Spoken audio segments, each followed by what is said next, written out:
Ayan po yung si Angel.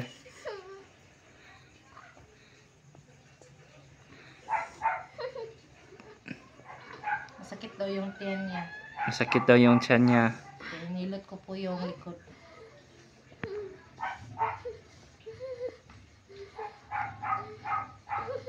Sakit kayo?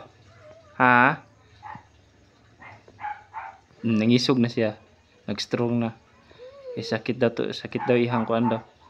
Ihang tiyan niya gihilot pa gyud. Nay mga lusay-lusay.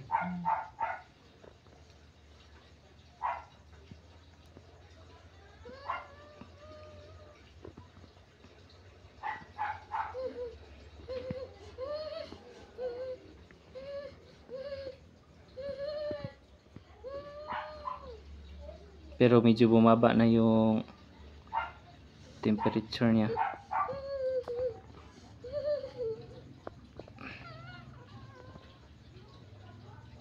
Malapit na yung exam nila ngayong sunod linggo. 16 and 17 yung exam na fourth grading na last na klase nila. Exam nila 16, 17. Maunang kailangan ng gumaling ito para maka-exam siya.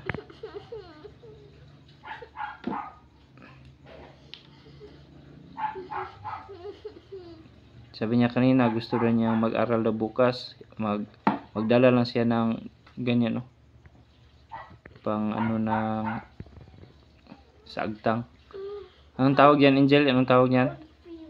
Ha? Cold fever. Magdala lang daw siya, tapos ipatao lang daw sa kanyang maestra. Mag-aral daw siya bukas kasi malapit na daw yung exam nila. Pero tingnan lang namin kung tataas yung lagnat niya, ay hindi namin itutuloy na para din pag maliit, pag bumaba na yung lagnat niya, pwede na. Ay, sakit gihapon. Nag-strong na siya. Sobrang sakit. Saka ka-gymnast niya kasi to. Sa ka-gymnast siguro mo yan, no?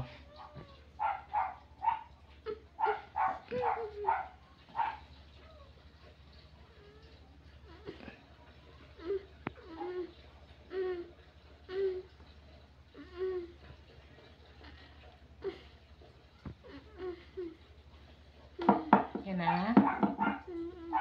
Ha? Tama na. Sakit kayo? Hindi maulian ka.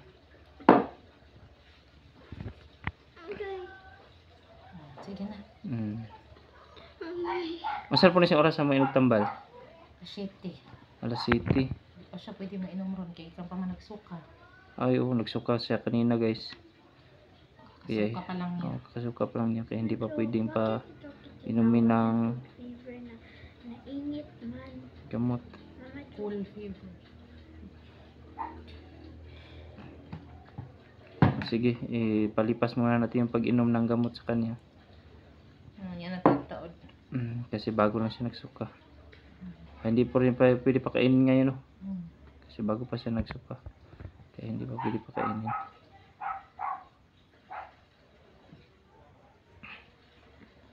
Kumusta pakiramdam mo?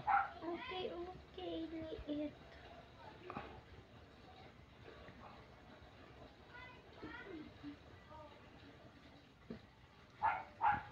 Sige, titingnan natin bukas ha, pag pwede ka na mag-aral ha. Pag mataas pa yung lagnat mo, pag hindi ka pa masyadong gumaling, dito ka lang sa bahay ha. Hindi ka muna mag-aral. Mag-ano lang tayo sa maestra mo, chat lang tayo sa maestra mo. Ma-excuse lang tayo sa maestra mo na hindi ka pa magaling. So, ayan guys, yan yung update sa Baby Angel po natin. Maraming salamat po sa inyong lahat.